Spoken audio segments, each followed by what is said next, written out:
सबसे पहले दिवाकर, वेलकम। पहले अपना इंट्रोडक्शन दे दो। Sir, myself Divakar Pal, and I am BSc final year student at Ramakrishna Mission Vivekananda Centenary College, Rohra, Kolkata, West Bengal. हम्म, बस इतना ही। और स्कूलिंग कहाँ से की है? और मेरा स्कूल था तो काटियाड बीकेपी इंस्टीट्यूशन, वो बसीरहाट सिटी में था। अच्छा, बस यूनिवर्सिटी में था। अच्छा चलो, आपने कॉलेज में कौन कौन से सब्जेक्ट पढ़े हैं? कॉलेज में तो सीसी कोर कोर्स में तो फिजिक्स था, और फिर जी जेनेरिक इलेक्टिव में फर्स्ट ईयर में केमिस्ट्री था, और सेकंड ईयर में मैथमेटिक्स था, और फिर थर्ड ईयर में तो सब फिजिक्स है। और डीएससी पेपर था, उसमें कुछ में स्टैटिस्टिकल था, कुछ में रिलेटिविटी था, और न्यूक्लियर था, न्यूक्लियर और टेंसर एनालिसिस था। अच्छा, ये तो और सब भी पढ़ा था चीज़ें। आपने। अच्छा, एक बात बताओ, आपने रिलेटिविटी पढ़ी है ना, स्पेशल थ्योरी ऑफ रिलेटिविटी? हाँ। स्पेशल थ्योरी ऑफ रिलेटिविटी पढ़ी। अच्छा, एक बात बताओ, जैसे मान लो कि मैंने यहाँ से लेके मून तक में, है ना, हाँ। यहाँ से मून तक में मैंने एक रॉड लगाया, ठीक है। The length of the rod is 3,84,000 kilometre, जितना यहाँ से मून का एवरेज डिस्टेंस है, करेक्ट? हाँ। ठीक है, तो मैंने ऐसे रॉड को लगाया और ऐसे हाथ पे अपने रखा हुआ, और उसको रॉड को वहां तक हम लेके गए। सडनली मैंने हाँ। रॉड को यहाँ पे हल्का सा ऐसे पर्ट अप किया, ठीक है। तो क्या सेम जैसे यहाँ पे जितना डिस्टेंस है, मान लो कि मैंने 3 सेंटीमीटर से इसको पर्ट अप किया, तो क्या 3 सेंटीमीटर सेम डिस्टेंस से मून के पास भी पर्ट अप होगा, या कुछ और होगा? क्या लगता है आपको? अ,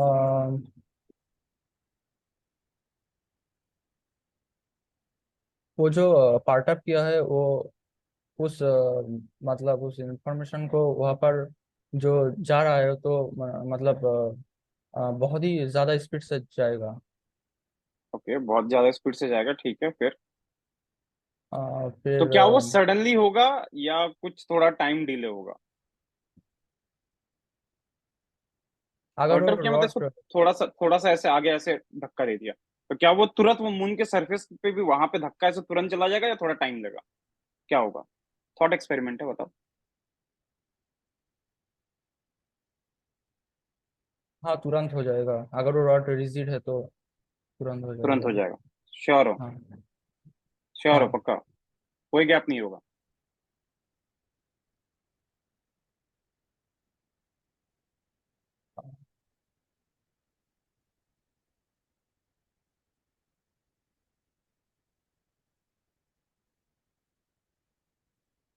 बट आइंस्टाइन हैज सेड ना कि nothing can travel faster than light, और यहाँ से मून का जो डिस्टेंस है दैट इज 3,84,000 किलोमीटर। तो अगर लाइट भी ट्रेवल करे तो इट विल टेक अप्रोक्सीमेटली 1.2 और 1.3 सेकेंड। तो क्या ये इन्फॉर्मेशन तुरंत वहां पे चला जाएगा, या इट विल लैग? नहीं, नहीं, नहीं। इट क्या विल होगा? लैग। कितना लैग का, कितना लैग कर सकता है? और रॉड का जो जिस वेलोसिटी में दे रहा है यहाँ पर, हम्म। उस वेलोसिटी को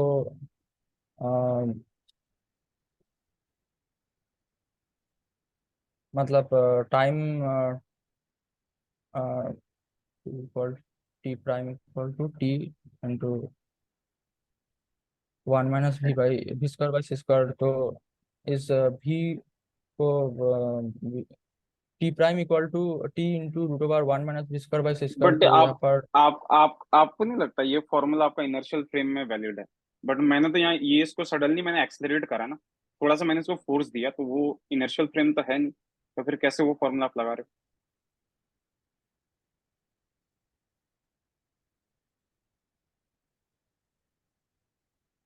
हाँ, हो? कोई ये बात नहीं, तो सोचना। नहीं। सोचना हाँ आराम से, सर। कोई बात नहीं, कोई बात नहीं, कोई बात नहीं, एक मिनट, एक टाइम, ठीक है। चलो, आपने ऑप्टिकल फाइबर्स वगैरह सुने होंगे, ऑप्टिकल फाइबर का नाम सुना होगा। हाँ सर। कौन से प्रिंसिपल पे काम करता है वो? वो total internal reflection principle. Total internal reflection principle पे क्या होता है, उसमें प्रोसेस जरा बताओगे? ऑप्टिकल फाइबर किससे बना होता है, किससे बना होता नहीं, आप उसका स्ट्रक्चर बता दो क्या होता है। ऑप्टिकल फाइबर में एक इनर कोर पार्ट होता है, और एक उस आउटर पार्ट होता है। इनर पार्ट का प्लेटिंग। जो रिफ्रैक्टिव इंडेक्स है वो ज्यादा है आउटर पार्ट से। तो और उसमें जो उसका इनपुट में एक पार्टिकुलर एंगल, मतलब ऐसा किया जाता है कि उस एंगल क्रिटिकल एंगल से ज्यादा होगा। और फिर जब लाइट उसमें गिरेगा तो उसमें टोटल इंटरनल रिफ्लेक्शन होगा और वो रिफ्लेक्शन होते होते चला जाएगा। टोटल हम्म। इंटरनल रिफ्लेक्शन में एनर्जी लॉस मतलब कम होता है, लेकिन वो कम होता है। तो ये इस लाइट के स्पीड से इंफॉर्मेशन ट्रैवल करेगा। वेरी वेरी गुड, बहुत अच्छा। चल अच्छा, एक बात बताओ। जैसे आपने ऐसे कॉपर वायर लिया, ठीक है, ये जैसे यहाँ पे वायर है, इस तरह से आपने कॉपर वायर लिया, ठीक है, इस हाँ, तरह, हाँ, आप इस कॉपर वायर को इस तरह से ऑसिलेट कराओ, ऐसे बांध दो आप इसको, और ऐसे ऑसिलेट हाँ, कराओ, राइट, इस तरह से ऑसिलेट कराना। और दूसरा तरीका हो गया, इसको ऐसे रख के इस तरह से ऑसिलेट कराना, है ना, ऐसे ऑसिलेट कराना, समझ रहे हैं, इसको थोड़ा सा घुमा के ऐसे छोड़ दिया, ऐसे हल्का सा टिल्ट करके छोड़ दिया, दिख रहा है क्या, ऐसे घुमा के हाँ, थोड़ा सा हाँ, छोड़ दिया। तो दोनों तो कॉपर ही ऑसिलेट कराना इसमें, जो मटेरियल है that is copper which is oscillating, right, इसमें भी वही हाँ। ऑसिलेट कर रहा है, इसमें भी वही ऑसिलेट कर रहा है, जो भी मटेरियल है कॉपर का ही है। तो पहले तो इस, इसमें ऐसे से यार, हाँ, फिर इसको कैसे नहीं किया? नहीं, इस देखो देखो, इसको ऐसे ऑसिलेट किया, ऐसे ऐसे, समझ रहे हो, ऐसे हाँ, ऐसे, हाँ, हाँ, हाँ, हाँ, समझ ठीक गया। है। और इसमें क्या किया, हम्म, इसको घुमाया, हल्का सा ट्विस्ट किया, जैसे यहाँ पे हम्म, नीचे कोई ऑब्जेक्ट बंधा हुआ है, इसको हल्का सा ट्विस्ट हम्म, किया, फिर छोड़ दिया, तो ये हाँ, आपका हाँ, रोटेट करेगा, राइट। है हाँ, तो हाँ, ये हाँ, कॉपर ही, है हाँ, तो पूरा मटेरियल कॉपर का ही, जो भी ऑसिलेशन होगा कॉपर मटेरियल पे ही डिपेंड करेगा। तो फिर ये बताओ, हाँ। दोनों टाइम पीरियड में डिफरेंस होगा या नहीं होगा, अगर होगा तो क्यों होगा? पहले तो जो ऐसे करके दे रहे थे, उसमें जो बेंड किया था वो तो मतलब लैटरली बेंड किया था। तो उसमें और इलास्टिसिटी जो है वो तो मतलब कोएफिशिएंट कौन ऑफ सा इलास्टिसिटी। इलास्टिसिटी, इसमें कौन सा इलास्टिसिटी आएगा? इसमें तो यंग मॉडुलस से किया जाएगा। श्योर, यंग मॉडुलस आएगा इसमें, लेंथ तो चेंज नहीं हो रहा इसका। यंग मॉडुलस तो तब आता है ना जब लेंथ चेंज होता है, तो यहाँ पे लेंथ कहाँ चेंज हो रहा हाँ, इसमें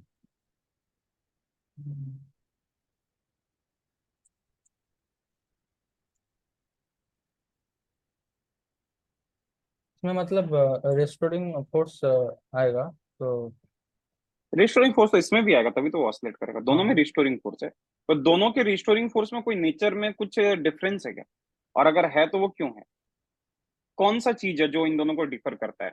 मैकेनिक्स का टॉपिक है, इलास्टिसिटी का, शायद आपको आइडिया होगा। तो बताओ। हाँ, मतलब जब ये रोटेट कर रहे थे तो इसमें टॉर्शनल रिजिडिटी का एक ये होगा कि वो परफेक्ट, बहुत मैग्नेट बढ़िया।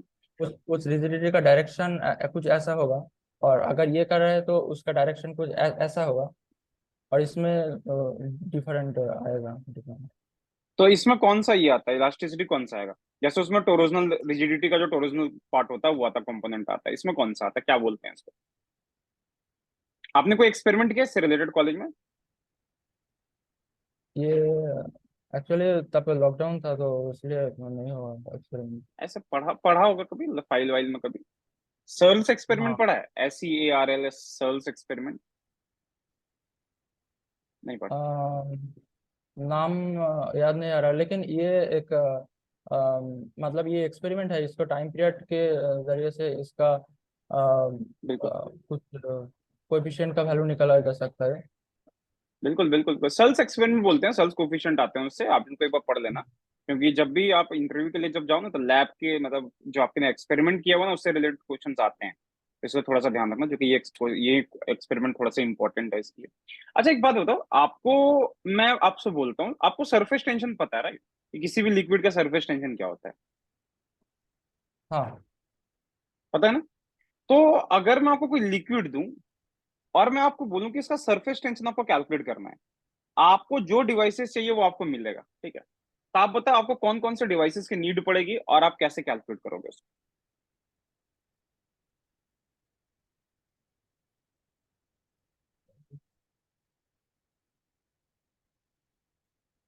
कोई एक्सपेरिमेंट जो आपने किया हो फिजिक्स में, केमिस्ट्री में, कहीं पे तो किया होगा, याद है कुछ? सरफेस टेंशन रिलेटेड एक्सपेरिमेंट तो नहीं किया था शायद। किया होगा फिजिक्स में नहीं किया होगा तो केमिस्ट्री में किया होगा, पक्का किया होगा।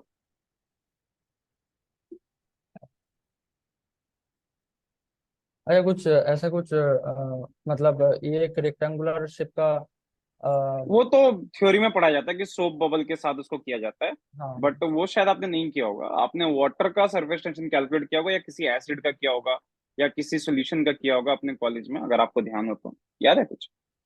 केमिस्ट्री में नहीं किया था ऐसा एक्सपेरिमेंट। आपकी केमिस्ट्री है ना, आपके सब्जेक्ट तो था ना, आपने बोला अभी। केमिस्ट्री था, लेकिन उसमें प्रैक्टिकल केमिस्ट्री। नहीं हुआ, तो फर्स्ट ईयर में तो। अच्छा, प्रैक्टिकल हुआ ही नहीं था, ओके फाइन। तो आपने कभी फाइल वगैरह नहीं पढ़ा? अच्छा, फाइल पढ़ना, एक बार पढ़ लेना ये सब, क्योंकि ये सारी बेसिक चीजें होती है कि सरफेस टेंशन कैसे फाइंड करते हैं या फिर कोई दूसरा कोफिशिएंट होता है इसको कैसे फाइंड करते हैं, थोड़ा सा इसका आइडिया रखना, समझ गए ना। कोई भी एक्सपेरिमेंट हो, जैसे आप जी की वैल्यू कैसे कैलकुलेट करते हो, कैपिटल जी होता है यूनिवर्सल कांस्टेंट, वो वैल्यू कैसे कैलकुलेट किया था, इन सब का आइडिया रखना थोड़ा सा कि किस तरह से ये सब कैलकुलेट किया। देखो, सारे एक्सपेरिमेंट आप कर नहीं पाओगे, बट बहुत सारे एक्सपेरिमेंट ऐसे होंगे जो शायद आपको आना चाहिए ना। तो एक्चुअली सरफेस टेंशन का होता क्या है कि एक बड़ा सा बाउल देते हैं, उसमें छोटा सा नीचे एक छेद बनाते हैं, और उस छेद में वाटर का जो फॉल करने का जो रेट होता है ना, वाटर किस रेट से फॉल कर रहा है, उस रेट को मेजर किया जाता है कि किस टॉप टॉप मतलब बूंद बूंद कैसे करके गिर रहा है। क्योंकि जब सरफेस टेंशन आपका अनबियरेबल हो जाता है तो वाटर ड्रॉप नीचे गिर जाता है। तो उससे रिलेटेड एक्सपेरिमेंट है, उसको एक बार ढूंढना, करना, उसको ट्राई करना। ठीक है, क्योंकि ये है अच्छा क्वेश्चन है ये, तो थोड़ा ट्राई करना है इस चीज को लेकर, ठीक है। ठीक है सर। अच्छा चलो ये बताओ, कभी फ्लाइट में चढ़े हो? नहीं। अच्छा, फ्लाइट में कभी नहीं चढ़े, टेबल लैंप यूज किया आपने? हाँ।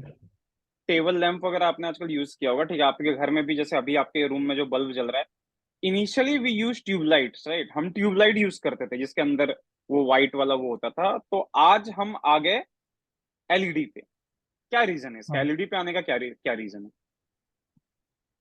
एक्चुअली एलईडी लॉन्ग लास्टिंग होता है, और वो मतलब बहुत छोटा होता है, और इंस्टेंटली लाइट मिल जाता है, वो और तो सीएफएल और ट्यूबलाइट से सस्ता भी मिल होता जाता है, है। और मतलब सभी कलर प्रोड्यूस किया जा सकता है। बट हमें पढ़ने के लिए तो व्हाइट लाइट ही चाहिए, ये नॉर्मल व्हाइट लाइट, इससे तो काम चल जाता, तो फिर एलईडी का क्यों यूज करते हैं, होम पर्पसेस के लिए एलईडी का क्यों यूज किया जाता है? सबसे बड़ा रीजन क्या है इसका? सबसे बड़ा रीजन एक ही है कि आज गवर्नमेंट भी प्रमोट कर रहा है इलेक्ट्रिसिटी कि एलईडी। इलेक्ट्रिसिटी इलेक्ट्रिसिटी बोलो। बढ़ जाता है, तो उसमें पावर लॉस कम इलेक्ट्रिसिटी कम होता सेव है। करता है, exactly, the power consumed by LED जो था that is very less as compare to ये। नॉर्मली कितना होता है एलईडी जो आपके रूम में जल रहा है, कितने वॉट का होगा, जरा बताओ, आइडिया लगाओ कुछ। 22 22 बहुत बड़ा होगा, 22 नहीं होगा, ठीक से वॉट देखो। वॉट तो 22, और 13 वाट, 15 वाट सर। 13 से 14 वॉट का, 22 वॉट का बहुत बड़ा लाइट हो जाता है, इतना बड़ा लाइट हो जाता है। ठीक है, ओके, और पहले के जो बल्ब आते थे वो कितने वॉट के होते थे? वो 100 200, मतलब ऐसा 200 एग्जैक्टली, तो वाट सबसे बड़ा मेन रीजन इसका यही होता है, समझ गए ना। जैसे आप अगर फ्लाइट वगैरह में जाते हो, मैंने फ्लाइट का क्वेश्चन किया था कि फ्लाइट्स में भी एलईडी का ही यूज किया जाता है। तो एलईडी का मतलब यूज जो होता है, मेन रीजन इसका ये होता है कि ये बहुत पावर सेविंग होता है। समझ गए इस बात का हाँ। आइडिया रखना, ठीक है, चलो अच्छी बात है। चलो एक और क्वेश्चन पूछते हैं, जरा ये बताओ कि जैसे आपका जो चार्ज करते हो ना, चार्जिंग पॉइंट जो था, सॉकेट होता है आपका, राइट, सॉकेट हाँ। होता है जहाँ पे आप चार्ज करते हो, तो उसमें आपने देखा होगा दो छोटे छोटे छेद होते हैं, और ऊपर वाला अर्थिंग वाला छेद काफी बड़ा होता है, राइट। हाँ। उसका क्रॉस सेक्शन एरिया काफी बड़ा होता है, क्यों बड़ा होता है वो?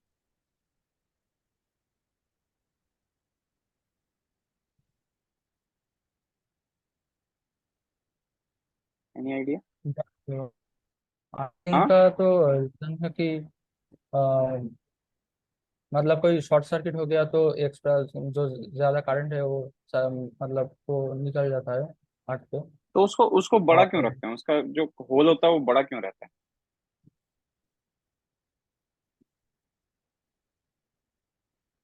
मतलब प्लाग का जो एरिया है, और वो सॉकेट का जो एरिया है, वो होल अगर बड़ा करे तो ज्यादा हो जाएगा एरिया, फिर तो कांटेक्ट एरिया जब सरफेस ज्यादा है, और तो फिर तो उससे क्या होगा, तो उससे मेरे को फायदा क्या मिलेगा? करंट बहुत जल्दी ट्रांसफर हो जाएगा, मतलब क्यों क्यों? रेजिस्टिव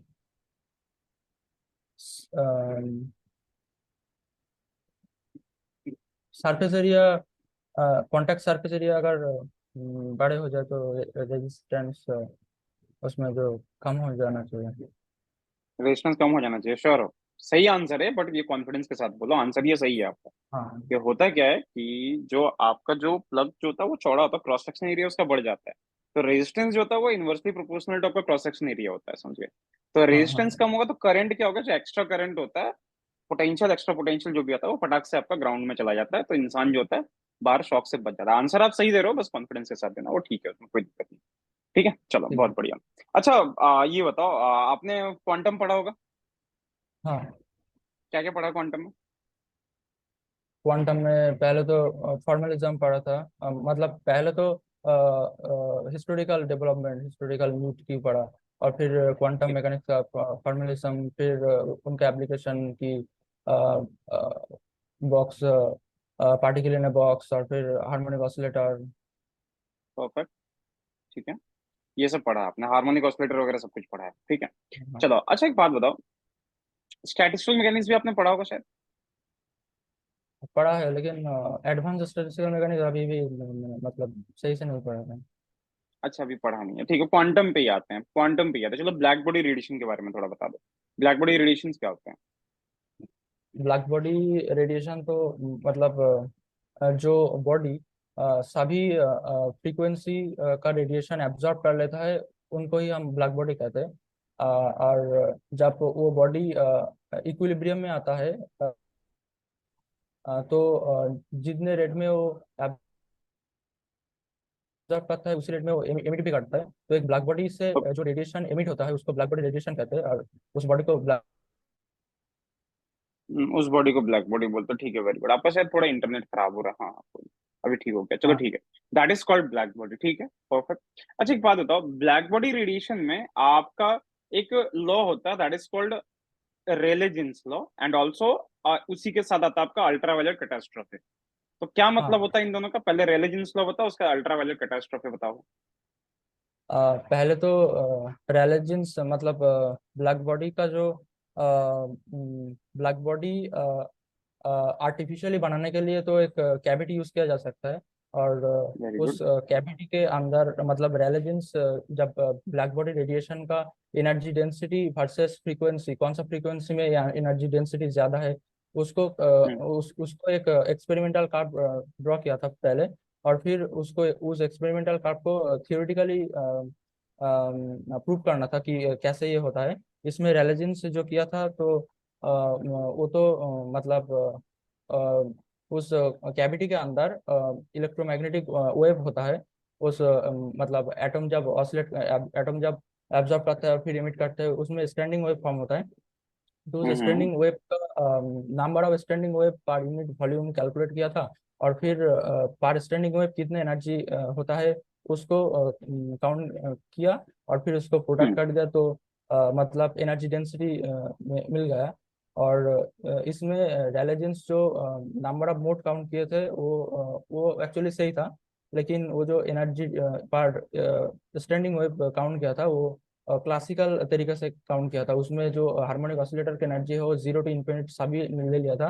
तो हम्म उसमें जो एनर्जी आए थे वो एक्चुअली गलत था। वो लैम्डा पे डिपेंड नहीं करता था कि ये ठीक है। इक्विपार्टीशन थ्योरी होगा। और ये हम्म डायलजेंस ने लॉ दिया था। इस लॉ एक लिमिट पे मतलब लार्ज वैल्यू ऑफ लैम्डा पे ये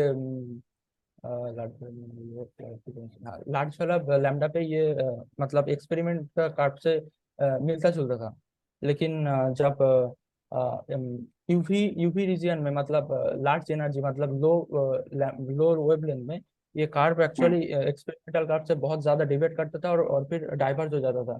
तो ये है अल्ट्रावायलेट कैटास्ट्रॉफी, क्योंकि अल्ट्रावायलेट रेंज में ये डाइवर्ट कर जाता है एक्सपेरिमेंटल रिजल्ट से, तो इसको नाम दिया ठीक। था अल्ट्रावायलेट कैटास्ट्रॉफी। ठीक है, अच्छा एक बात बताओ, आपने अभी बोला कि एक्सपेरिमेंटल कर्व जो था that was between energy density and lambda, perfect. हाँ। तो एनर्जी डेंसिटी को एक्सपेरिमेंटली कैसे कैलकुलेट किया जा सकता है? अ, मतलब इंटेंसिटी मेजर करके कुछ। तो ऐसे तो डायरेक्ट इंटेंसिटी होना चाहिए। नहीं होगा। तो एक्स एक्सिस में तो इंटेंसिटी होना चाहिए था, एनर्जी डेंसिटी कहाँ से है? वाई एक्सिस में, sorry. Which is easy to measure, energy density और इंटेंसिटी, कौन सा इजीली मेजर किया जा सकता है? इंटेंसिटी।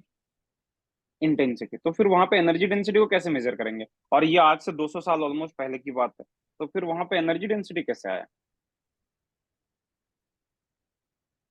मतलब एक को मेजर करके और फिर दूसरे में कन्वर्ट करके ऐसा कुछ। कैसे कैसे कन्वर्ट किया जा सकता है उसको, एनर्जी डेंसिटी को इंटेंसिटी में? क्या तो कन्वर्ट करने की जरूरत क्या थी? जब मेरे पास डायरेक्ट इंटेंसिटी था तो मैं इंटेंसिटी वर्सेस लैम्डा कर्व बनाता। What was the need of energy density?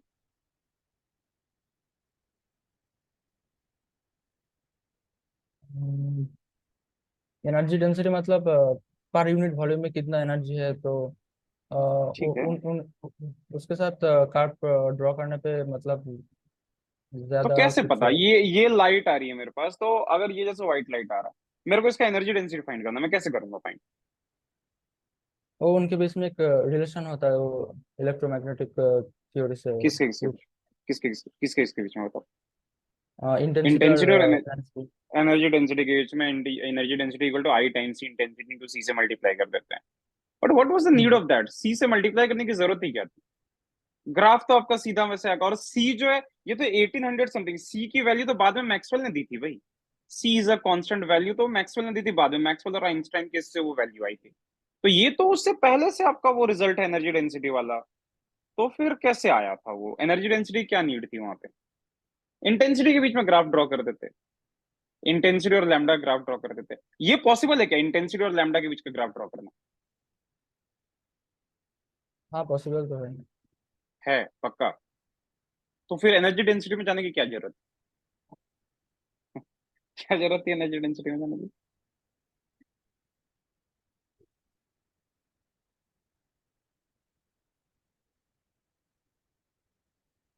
Actually पहले तो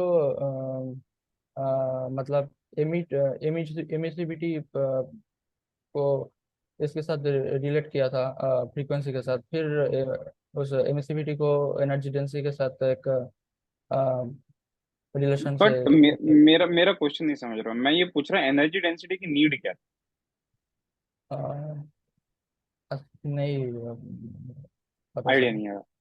अच्छा ठीक है, कोई बात नहीं, कोई बात नहीं, चलो। अगला क्वेश्चन आते हैं जो है थर्मोडायनेमिक्स पे, थोड़ा सा आते हैं थर्मोडायनेमिक्स पे, चलें थोड़ा सा। हाँ हाँ। थर्मल कंडक्टिविटी क्या होता है? थर्मल कंडक्टिविटी तो एक बॉडी है, उस बॉडी को एक पार्ट में अगर हम बाहर से हीट दे तो वो एटम वाइब्रेट करने लगता है, और उस वाइब्रेशन एक एटम वाइब्रेट करे तो उसका पास वाला भी वाइब्रेट करना है, ऐसा उस वाइब्रेशन को वाइब्रेशन ट्रैवल कर जाता है उस मटेरियल के अंदर से। और फिर अगर हम्म। वाइब्रेशन वाइब्रेशन होगा तो फिर मतलब एक्चुअली हीट ही ट्रांसफर करता है, और उस वाइब्रेशन के बिल्कुल। जरा से टेम्परेचर भी इंक्रीज होता है, तो इस चीज को थर्मल कंडक्शन कहते हैं। और वो डिफरेंट डिफरेंट मटेरियल का जो थर्मल कंडक्टिविटी रेट है तो डिफरेंट है, इसको मतलब थर्मल कंडक्टिविटी ऐसे कुछ से थर्मल डिस्क्राइब। कंडक्टिविटी ये आपका हो गया, ठीक है, गुड। तो थर्मल कंडक्टिविटी क्या है? ये स्केलर होगा या वेक्टर होगा? थर्मल कंडक्टिविटी स्केलर होगा। श्योर? हाँ अगर मटेरियल होमोजीनियस है तो स्केलर मटेरियल अगर होगा। होमोजीनियस है तो it will B a scalar quantity, ठीक है। तो एक सर बात बताओ, आइसोट्रोपिक। आप ये बताओ हीट ट्रांसफर को आप किस तरह से रिप्रेजेंट करते हो? Heat rate of heat transfer जब आप लिखते हो तो आप लिखते हो DH upon D T, that is equal to K A upon K A into del T by del X, मतलब ग्रेडियंट ऑफ टेम्परेचर, करेक्ट? हाँ तो ग्रेडियंट ऑफ टेम्परेचर क्या होता है? That is a vector quantity I think ना। Temperature scalar है, उसका gradient लेंगे तो it will be a vector quantity, सही है? हाँ। तो एक साइड वेक्टर है आपका, इस side rate of heat transfer वो स्केलर है, तो फिर कैसे होगा ये? कुछ दिक्कत नहीं लग रहा आपको फॉर्मूले में?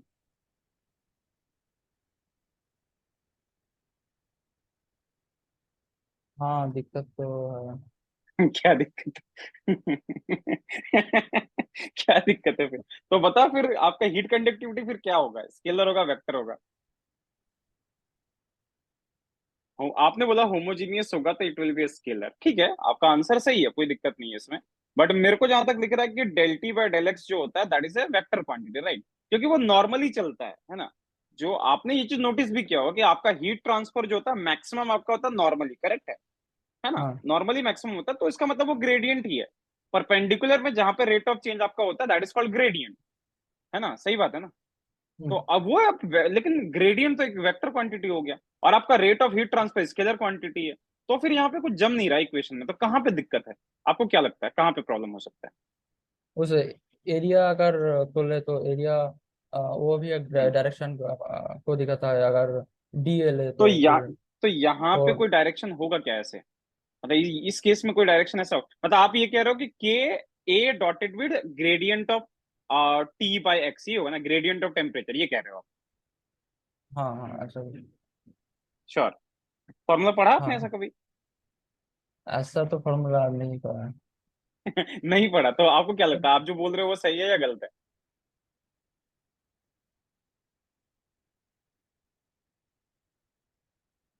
सही है लग रहा है। सही है। सही लग रहा है?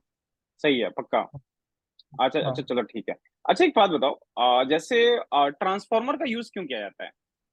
आपके घर में मोहल्ले में ट्रांसफार्मर होगा, तो ट्रांसफार्मर का यूज क्यों किया जाता है? ट्रांसफार्मर मतलब वोल्टेज अप या डाउन करने के लिए किया जाता है। सिर्फ वोल्टेज या करंट भी? करंट भी होता है अगर वोल्टेज अप या डाउन करके। श्योर? हाँ।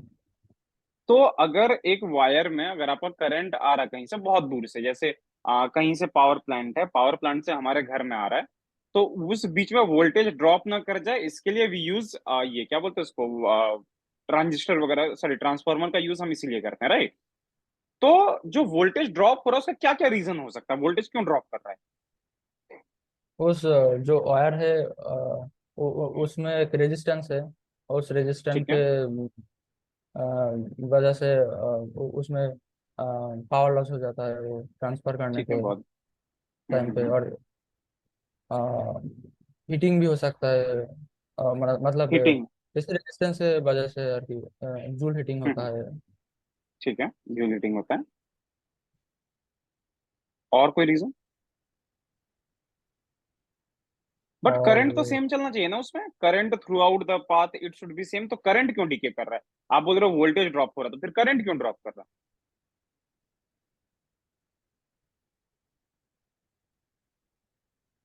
देखो क्वेश्चन में दम नहीं है, बस आपको कंफ्यूज करने के लिए थोड़ा घुमाया जा रहा है और कुछ नहीं। वो आप भी इसका आंसर दे सकते हो, शायद आपको पता भी होगा, बट मतलब स्टिल ट्राई करो थोड़ा सा।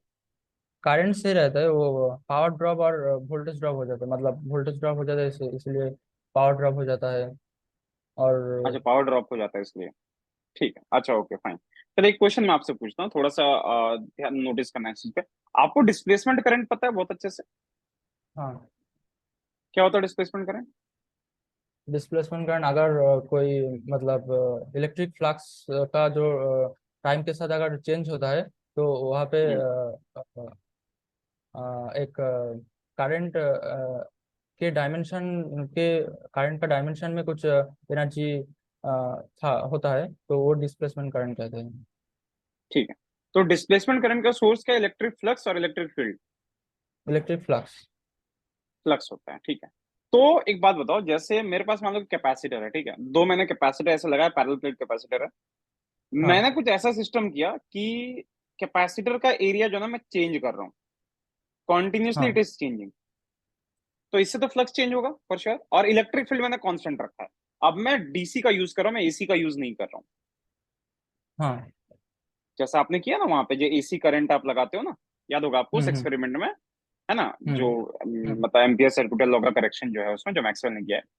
तो hmm. If I am changing the area of the capacitor, length को मैंने सेम रखा दोनों के बीच का गैप को, और अब मैं हम्म। डीसी वोल्टेज यूज कर रहा हूँ, तो will it produce any displacement current?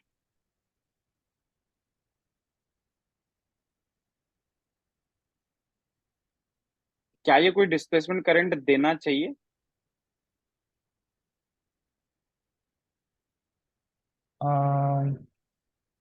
मतलब फ्लक्स पर यूनिट एरिया तो सेम रहेगा अगर हम उस बट फ्लक्स तो कैसे चेंज होगा ना, क्योंकि फ्लक्स चेंज करने के लिए ई डॉट डी एस चाहिए मेरे को। आपने बोला ना कि फ्लक्स रिस्पॉन्सिबल है, तो मैंने तो फ्लक्स को हाँ चेंज करा दिया। तो हाँ अगर there is a rate of change of flux then it should produce some, ये ना क्या बोलते हैं, डिस्प्लेसमेंट करंट। तो ये हाँ स्टेटमेंट हाँ सही है या गलत है? सही है। तो डिस्प्लेसमेंट करंट आएगा। हाँ आएगा पक्का? सोच के बता। हाँ आएगा। क्या लग रहा है आपको, फ्लक्स। आना चाहिए कि नहीं आना चाहिए? फ्लक्स चेंज हो रहा है तो डीसी करंट के साथ भी आएगा। हाँ हाँ आएगा। चलो चलो, इसके बारे में सोचना कि आएगा कि नहीं आएगा, क्योंकि ठीक है ये थॉट एक्सपेरिमेंट है, आप इसके बारे में आराम से सोच सकते हो, क्योंकि शायद आपने ऐसे क्वेश्चन कहीं ना कहीं तो किए ही होंगे, है ना। चलो ठीक है, चारों मैक्सवेल इक्वेशन बता दो, फिर क्लास की इसको इंटरव्यू खत्म करेंगे। पहले मैक्सवेल्स इक्वेशन तो है divergence of E equal to rho by epsilon naught. ये फिजिकल गॉस लॉ से सिग्निफिकेंस। ठीक है। मतलब जो चार्ज होता है कहीं पे, तो उसके वजह से एक हम्म डाइवर्जेंस क्रिएट होता है हम्म इलेक्ट्रिक फील्ड लाइन का। और फिर हम्म सेकंड है तो divergence of B equal to zero. ये हम्म मतलब मैग्नेटिक मोनोपोल नहीं एग्जिस्ट नहीं करता है, ये इसको बिल्कुल रेफर। ठीक है। और फिर आता है डाइवर्जेंस ऑफ और फिर आता है curl of B equal to minus del del E del E del T. ये आता है हम्म कि changing electric field produce magnetic field, ठीक है। और फैराडेज लॉ जो होता है। और फिर आता हम्म है कि curl of E equal to mu naught J plus mu naught epsilon naught into del E del T. ओ, ये ठीक है, गुड। आता है एम्पियर्स लॉ का मॉडिफिकेशन वर्जन। चलो, तो थर्ड लॉ जो आपने बोला, del cross B equal to minus of del E by del T, यही बोला ना आपने? हाँ यही बोला ना?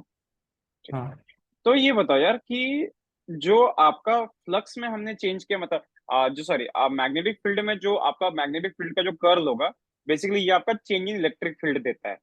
तो फिजिकली क्या होता है किसी कंडक्टर के अंदर, क्या होता है इसमें? कैसे समझाओगे इसको कि इलेक्ट्रॉन का मूवमेंट कैसा होता है, क्या होता है, इसके बारे में क्या कहना है आपका?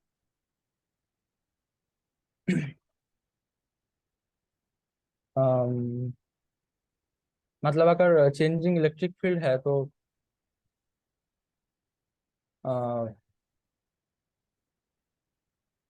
डाइवर्जेंस ऑफ थर्ड लॉ ध्यान से।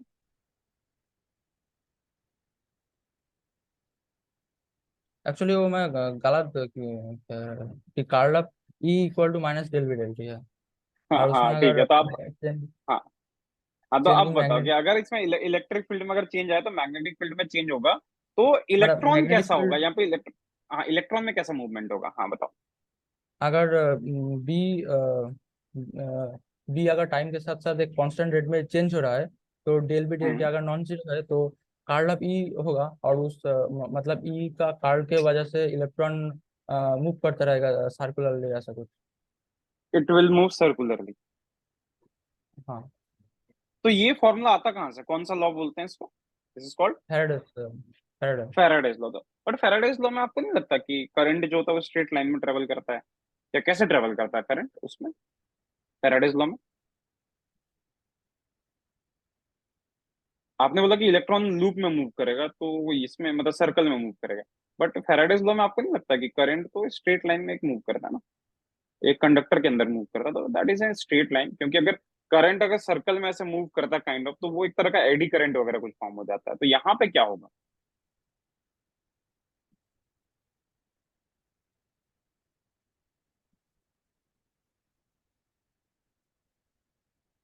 मतलब एक वायर के वायर में क्या होगा, मतलब करंट हाँ, इलेक्ट्रिक वायर फील्ड। में करंट कैसे? तो आपने बोला ना कि सर्कल मूव करेगा, तो सर्कल तो लग नहीं रहा कि वो सर्कुलरली मूव करेगा। ये तो एक, सर्कुलरली मूव करेगा तो जब ये पर एक कंडक्टर होता है और वो उनके साथ जो परपेंडिकुलर जो मैग्नेटिक फील्ड होता है, अगर वो कुछ कांस्टेंट रेट में चेंज होता है तो उस कंडक्टर में सर्कुलरली मूव करेगा करंट। कंडक्टर में सर्कुलरली मूव करेगा मतलब वो एक लूप फॉर्म करेगा। हाँ हाँ। और बी और ई का डायरेक्शन कैसा होगा? बी अगर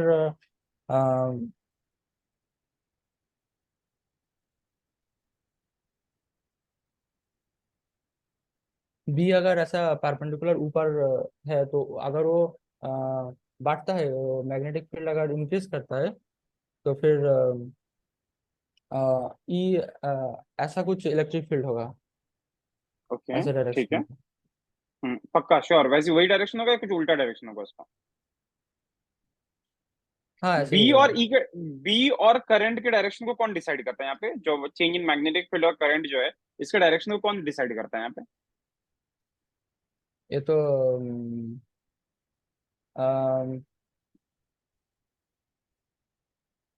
थंब रूल है ना वो, थंब रूल डिसाइड करता मतलब, है, श्योर हो? या लेंज लॉ हाँ डिसाइड मतलब करता है? वो लेंस लॉ डिसाइड करते हैं कि तो अगर फिर बी थंब रूल चेंज बोल होता रहे है हो? तो, मतलब वो उसी, मतलब लेंस लॉ ऐसे लेंज लॉ जा- करंट का डायरेक्शन देता है। हाँ हाँ, लेंस लॉ करंट का डायरेक्शन देगा। ठीक है, तो कैसा होता है करंट का डायरेक्शन? करंट का डायरेक्शन ऐसा होता है कि वो जो एक्सटर्नल जो मैग्नेटिक फील्ड है, उसका उसका जो चेंज हो रहा है, वो करंट ऐसा प्रोड्यूस होगा कि उस करंट की वजह से जो मतलब मैग्नेटिक फील्ड क्रिएट होगा, वो उसको ऑपोजिट करेगा, तो चेंज नहीं करने वाला। वेरी गुड, ठीक। ठीक है, बढ़िया। ये दिवाकर, आपका अच्छा था इंटरव्यू। बस थोड़ा सा ये होता है कि आप बोलते हो तो थोड़ा कॉन्फिडेंस थोड़ा कम दिखता है, बट ठीक है, उस पर काम कर लो थोड़ा सा। अगर बोलते हो ना तो there should be an eye contact, मतलब सामने वाले को देख के बात किया करो, है ना? इधर उधर थोड़ा सा हम हाँ ऐसे करते हैं तो थोड़ा सा वो कॉन्फिडेंस को ये करता है, कम करता है। बाकी ठीक है, आपको आता है, आपको सब कुछ आता है। एक बार जैसे मैंने कुछ चीजें बताई ना, कि एक्सपेरिमेंट जो होता है ना आपके, जैसे कॉलेज के एक्सपेरिमेंट्स थे, उन एक्सपेरिमेंट्स को एक बार स्क्रॉल कर लेना, ठीक है? क्योंकि मे भी कोविड के हाँ चक्कर में आपने अपने सिलेबस का कुछ एक्सपेरिमेंट का पार्ट छोड़ा हुआ है। तो आप बस उस पर काम करो, और बाकी ऐसे कुछ खास नहीं है, कंसेप्ट वगैरह आपके ठीक है। आप आराम से इंटरव्यू दो। मैथमेटिकली आपको बहुत ज्यादा स्ट्रांग रहने की जरूरत नहीं, क्योंकि वो क्वेश्चन पूछेंगे, बहुत सारी चीजें वो सॉल्व करवाते हैं, बट अल्टीमेटली मैटर ये करता है कि आप आंसर वर्बली कैसे दे रहे हो, समझ रहे हो ना? हाँ, तो आप उस पर थोड़ा सा काम करो और थोड़ा सा कॉन्फिडेंस बढ़ा के रखो, बाकी सब ठीक है, आपको कोई दिक्कत नहीं है। ठीक है, अच्छा था इंटरव्यू। ठीक है। ठीक है। हाँ ओके, बढ़िया से दो, ऑल द बेस्ट। हाँ सर। ओके, चलो बाय बाय। हाँ सर, बाय।